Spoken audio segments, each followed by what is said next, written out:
এই হচ্ছে ফেনী সদরের বর্তমান পানির অবস্থা। হ্যাঁ, এটা মেইন রোডের পানিটা দেখেন কি পর্যন্ত পানি উঠছে, পুরা মেইন রোড পর্যন্ত পানি উঠে গেছে।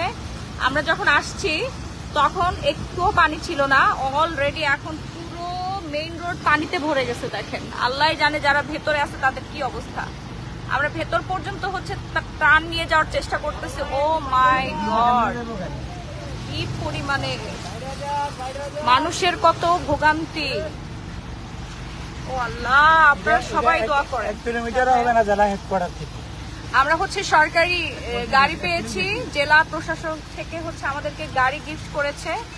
আমরা হ্যাঁ এলজিইডি, এই যে এখানে লেখাই আছে, ওনারা এত এত উপকার করেছেন। এবং আমার সাথে হচ্ছে ডিবিসির সিনিয়র একজন সাংবাদিক আছে, আমাদের হচ্ছে প্রশাসনের লোক দিয়ে দিয়েছে, এবং আমাদের পুরো হচ্ছে ভলেন্টিয়ার টিম আছে। সামনে এই যে স্থানীয় ভাইয়ারা আছে বাইকে, আপনাদের ভাইয়াও দেখতে পাচ্ছেন পুরা ভিজে পুরে হচ্ছে অবস্থা খারাপ। আপু কি অবস্থা এখন? এই আমরা একটুখানি শুকনার মধ্যে আসছি, এটা মেইন রোড সব থেকে বেশি আর কি নিরাপদ জায়গা, সেখানেও হচ্ছে এখন পানিতে ভরে গেছে। হ্যাঁ, ওই যে দেখেন আমরা পানি কিন্তু ক্রস করে আসলাম, অবস্থা বেশি ভালো না।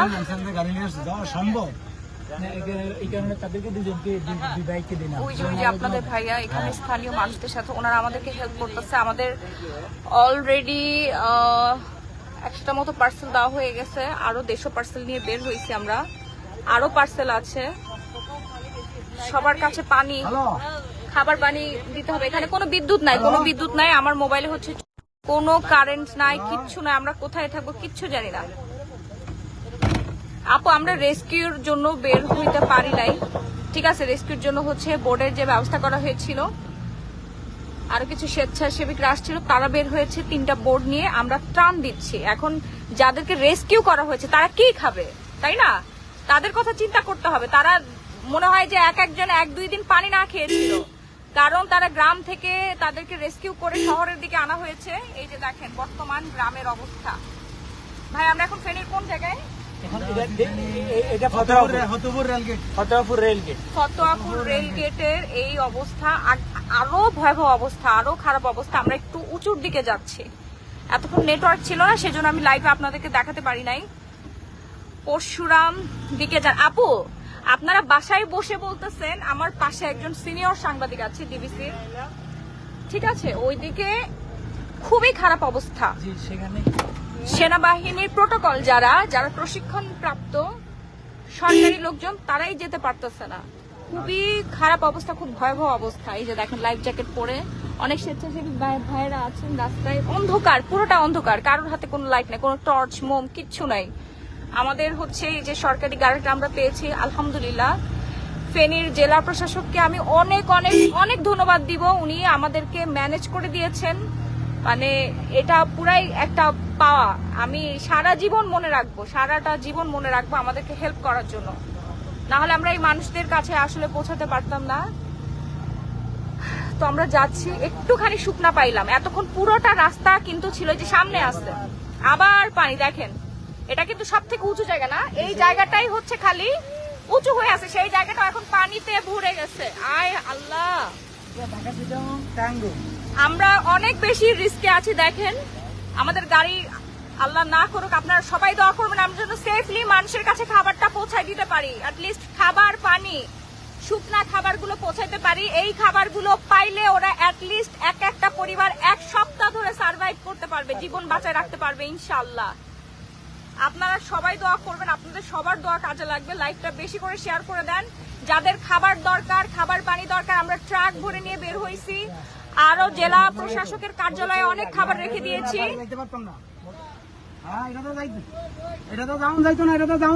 অনেক পানি উঠে গেছে, ইয়া আল্লাহ। না হুন্ডো গাড়ি যাইতো না। আপু অবস্থা দেখতে পাচ্ছেন না, এটা এই একমাত্র জায়গা ছিল যেটা শুকনা, সেটা এখন পানিতে থই থই করতেছে। ওইদিকে তো যাওয়াই যাচ্ছে না।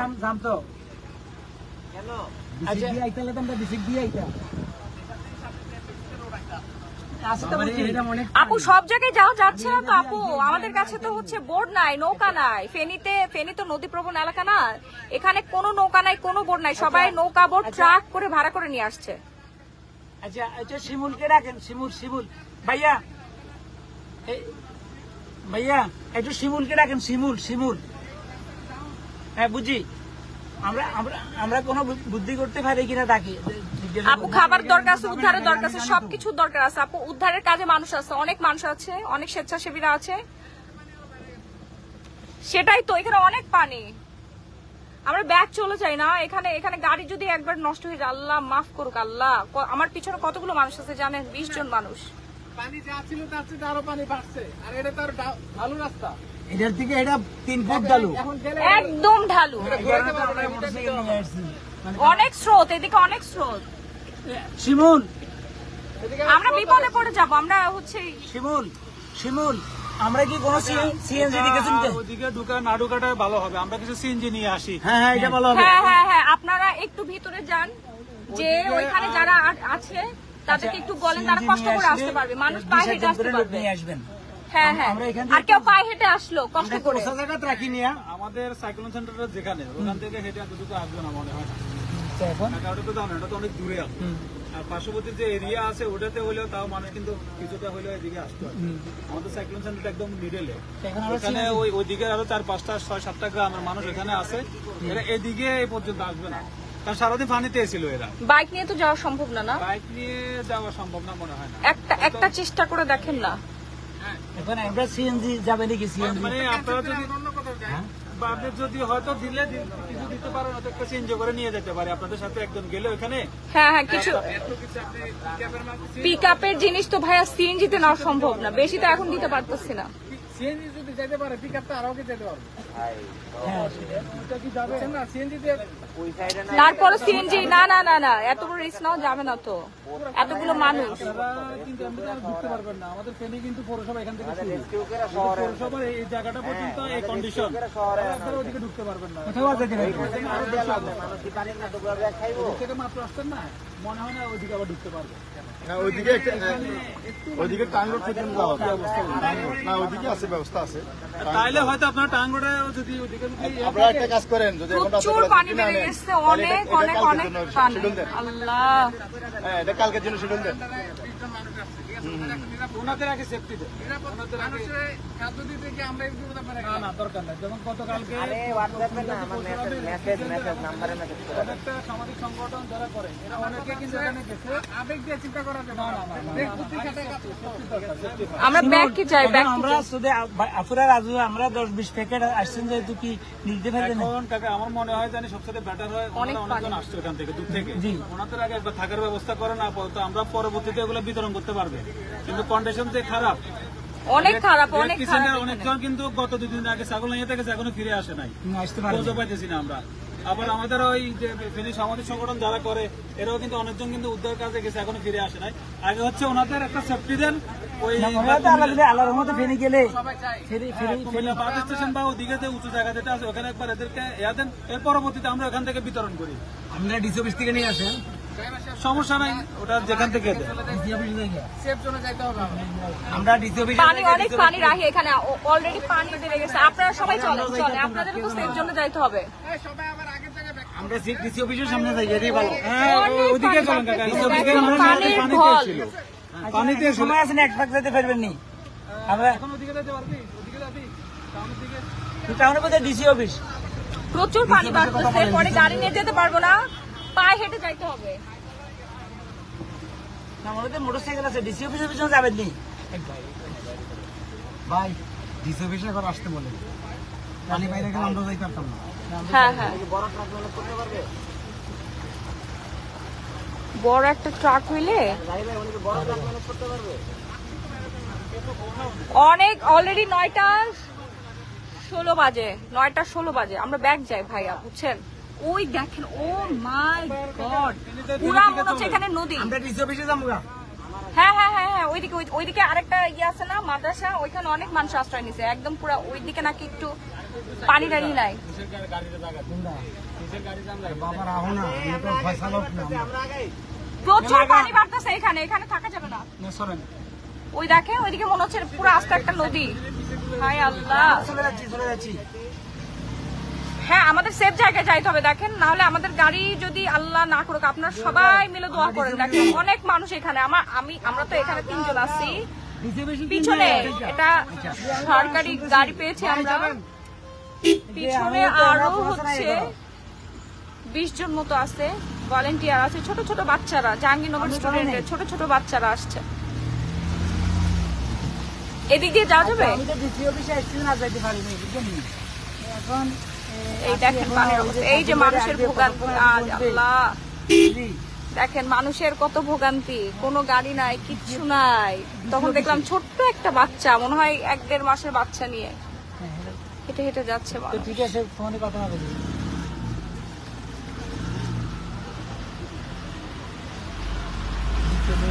আপনারা বলছিলেন সুস্থ ছিল তখন, আমরা কিনতে বাইরে আমরা আসছি না তখন পুরাটা টনটনে ছিল এই জায়গাটা, তখনও গাড়ি লাগাইছি গিয়ে ভাবিছে, তখনও গেলে আমরা পানি ছিল না, চারপাশে পানি থই থই, শুধুমাত্র এই এরিয়াটা একটুখানি শুকনা ছিল, এই এরিয়াটাও এখন হচ্ছে পানিতে প্লাবিত হয়ে যাচ্ছে। আচ্ছা, সিএনজি এরকম ঘরে কিনলে সবার মাথা কাজ করতেছে না তো, বুঝছেন, কারোর মাথা কাজ করতেছে না। মাথার মধ্যে ক্যাপ পরা ছেলেটা জিহাদ কিনা, কোনটা জিহাদকে? জিহাদ কই? আপু, অনেকের আত্মীয় স্বজনকে রেস্কিউ করা হয়েছে, তারা এখন নিরাপদ স্থানে, মানে এই জায়গাটাই ফেনী সদরের মধ্যে একটুখানি আপনার ইয়া ছিল আর কি, শুষ্ক ছিল, এখন সেই জায়গাটাও পানিতে ভরে গেছে, অতিরিক্ত পানি বাড়তেছে। আমার খুবই ভয় লাগতেছে এখন, কারণ এখানে আমরা যারা এই স্থানটার মধ্যে আছে, আমরা আমাকে ভয় নেই, আমরা যাইতাম না, আল্লাহর রহমতে আমরা নিরাপদে আল্লাহ ভরসা। এই যে জায়গা আছে যাওয়ানে, বুঝছে, সামনে কি আবার পানি? একটুখানি আছে, কতখানি না, হ্যাঁ, মানে ওই যেখানে যেখানে একটু ঢালু আছে ওইখানে পানিটা চলে আসতেছে, চারপাশে পানি থই থই।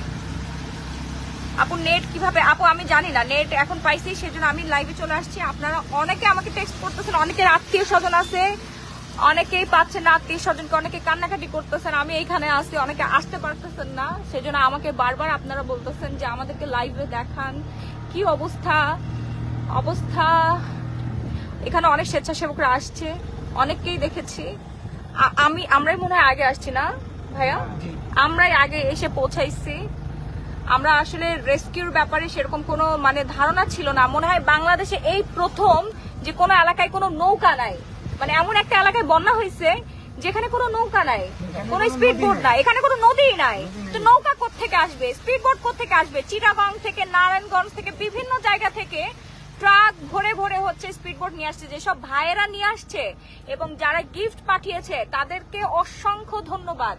বিভিন্ন স্বেচ্ছাসেবক ভাইরা, ভলেন্টিয়ার ভাইরা আমার যারা আছেন, তারা অলরেডি বের হয়ে গিয়েছেন এই রাতে জীবনের ঝুঁকি নিয়ে, এবং আমার পাশে যারা আছে সবাই কিন্তু দেখেন জীবনের ঝুঁকি নিয়ে আমাদের সাথে বের হচ্ছে। আমরা সবাই মিলে কিন্তু কাজ করতেছি, খাবার নিয়ে ঘুরে বেড়াচ্ছি, কিন্তু মানুষ যে কোথায় আছে, কোথায় যে তারা নিরাপদ আশ্রয় কেন্দ্রে আছে, সেই সন্ধান, সেই জায়গা পর্যন্ত আমরা আসলে যাইতে পারতেছি না, পৌঁছানোর কোনো সুযোগ নাই।